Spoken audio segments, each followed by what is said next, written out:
Hello, this is Avinesh Sharma here and welcome back to the crown success. देखिए, संस्कृत को राष्ट्रभाषा के रूप में अधिसूचित करने की जो निर्देश देने की एक मांग की गई सुप्रीम कोर्ट में। उन्होंने कहा कि उसमें एक याचिका दायर की गई कि संस्कृत को राष्ट्रभाषा का दर्जा दिया जाए, लेकिन सुप्रीम कोर्ट ने जनहित याचिका को खारिज कर दिया। वो क्यों कर दिया सुप्रीम कोर्ट ने, इसके बारे में हम जानेंगे, डिस्कस करते हैं।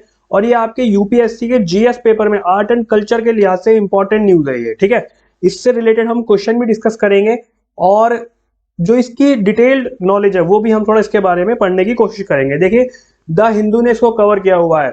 इसमें Supreme Court dismiss plea to make Sanskrit national language, ठीक है। A bench of justice M R Shah and Krishna Murari decline to issue notice on the petition for the sake of publicity. इसमें साफ साफ बोला हुआ है, ठीक है, इन्होंने। और इसके अलावा भी इन्होंने डिस्कस किया हुआ है, सॉरी कवर किया है, हिंदुस्तान टाइम्स ने इसको कवर किया हुआ है। हिंदुस्तान टाइम्स में भी यही बात बोली हुई है, Supreme Court dismiss plea to declare Sanskrit as national language. देखिए, सबने सारे न्यूज़पेपर ने इसको कवर किया हुआ। देखिए, टाइम्स ऑफ इंडिया ने भी कवर किया हुआ है। तो ऐसा क्या था कि याचिका दायर की गई? क्या उनको नहीं पता था कि ऐसा कुछ हो सकता है, या क्या है ये नेशनल लैंग्वेज का इशू क्या है? इसके मुद्दे के बारे में हम जान लेते हैं, कंटेक्स्ट क्या है थोड़ा सा ये देख लेते हैं हम। क्या है कि सुप्रीम कोर्ट ने शुक्रवार को जनहित याचिका को खारिज कर दिया। कौन सी वाली जनहित याचिका को खारिज कर दिया? जिसमें संस्कृत को राष्ट्रभाषा के रूप में अधिसूचित करने की मांग की गई थी। सुप्रीम कोर्ट का क्या पॉइंट ऑफ व्यू था इसमें? देखिए, सुप्रीम कोर्ट ने इसमें कहा था कि यह मुद्दा जो है नीति के दायरे में होना चाहिए था। नीति के दायरे में एक एक आपसी संबंधों के आपसी सहमति के बाद ये दायरा, इसको नेशनल लैंग्वेज के लिए प्रस्ताव पारित किया जाना चाहिए था। इसमें न्यायपालिका की जरूरत नहीं थी। इसमें क्या था कि सुप्रीम कोर्ट ने कहा कि संवैधानिक संशोधन की आवश्यकता थी इसके लिए। ये था नीति के दायरे की बात, जिसके लिए संसद में विस्तृत चर्चा होनी चाहिए थी, ना कि न्यायपालिका में। दूसरी चीज जो सुप्रीम कोर्ट का व्यू है वो ये है कि याचिकाकर्ता के जो वकील हैं उन्होंने संस्कृत को मातृभाषा के रूप में शामिल किया हुआ है, ठीक है। जिससे क्या हुआ, अन्य भाषाओं ने प्रेरणा ली है। ये याचिकाकर्ता के वकील ने कहा ये वाली बात। और उन्होंने जो है बार बार जो प्राचीन विद्वान हुए सर विलियम जोन्स और प्राचीन भाषा के अध्ययन का इन्होंने आह्वान किया। देखिए, जब सर विलियम जोन्स की बात आई है तो इनके बारे में हम जानेंगे कौन है, उनका क्या महत्व है, ठीक है। और उससे पहले हम एक हिंदी का स्टेटस जान लेते हैं कि हिंदी का स्टेटस है क्या। देखिए, what is the status of Hindi under article 343 of the constitution, यानी 343 आर्टिकल में कॉन्स्टिट्यूशन के, the official language of the union shall be Hindi in Devanagari. देखिए, इसमें सीधी सीधी बात बोली गई है कि जो यूनियन की लैंग्वेज होगी, ऑफिशियल लैंग्वेज होगी, वो देवनागरी लिपि में हिंदी होगी। और इंग्लिश जो है 15 साल के टाइम पीरियड के लिए कंटिन्यू रहेगी।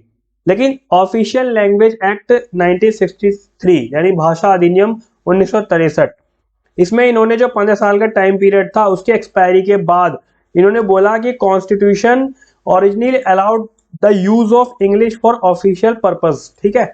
बाद में इन्होंने इसको चेंज कर दिया। इसमें इन्होंने बोल दिया कि अब इंग्लिश जो है ऑफिशियली यूज के लिए रहेगी।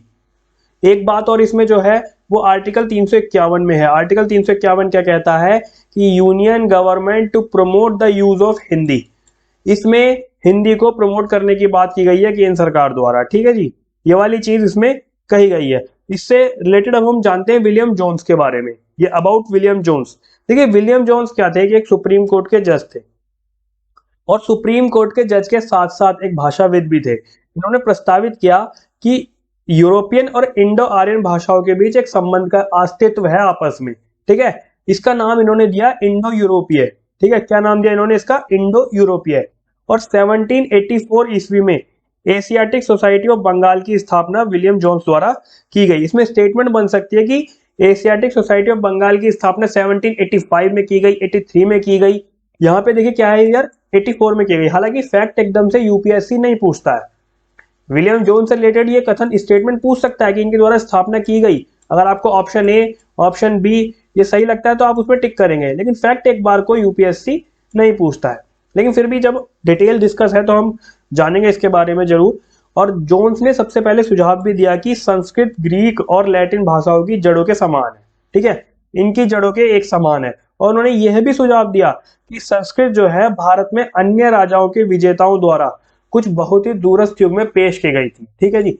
उन्होंने भारत की शुद्ध हिंदी को विस्थापित कर रही थी, उत्तर भारत की शुद्ध हिंदी को ये विस्थापित कर रही थी। ये वाली चीज इसमें देखिए कही भी गई है। अब हमने पहले जाना कि क्या कहते हैं, संस्कृत को राजभाषा का दर्जा देने के लिए याचिका जो है सुप्रीम कोर्ट में दायर की गई। सुप्रीम कोर्ट ने इसको खारिज कर दिया, सुप्रीम कोर्ट ने डिसमिस कर दिया इस याचिका को। और सुप्रीम कोर्ट का क्या व्यू था? सुप्रीम कोर्ट का व्यू ये था कि सुप्रीम कोर्ट ने कहा था कि आप जो है इसको राजभाषा बनाने के लिए न्यायपालिका की जरूरत नहीं थी, आपको पहले नीति के दायरे में काम करना था, संविधान में इसकी संशोधन की आवश्यकता थी, आपस में विस्तृत चर्चा होनी चाहिए थी, वहां से प्रस्ताव पास होता, उसके बाद देखते क्या चीजें हैं। हमने थोड़ा सा स्टेटस जाना हिंदी का, थोड़ा सा हमने विलियम जोन्स के बारे में जाना, आर्ट एंड कल्चर से रिलेटेड ये क्वेश्चन यहाँ से बन सकता है। अब क्वेश्चन किस तरह से बन सकता है हम वो भी एक बार देख लेते हैं। देखिए 2016 में क्वेश्चन यहाँ से बना हुआ भी है कि निम्नलिखित में से किसने सम्राट अशोक के शिलालेखों को सबसे पहले पढ़ा था? George Buhler, James Prinsep, Max Muller और विलियम जोन्स। मैं आपको 5-7 सेकंड का टाइम देता हूं, आप इसे सॉल्व करेंगे, ठीक है?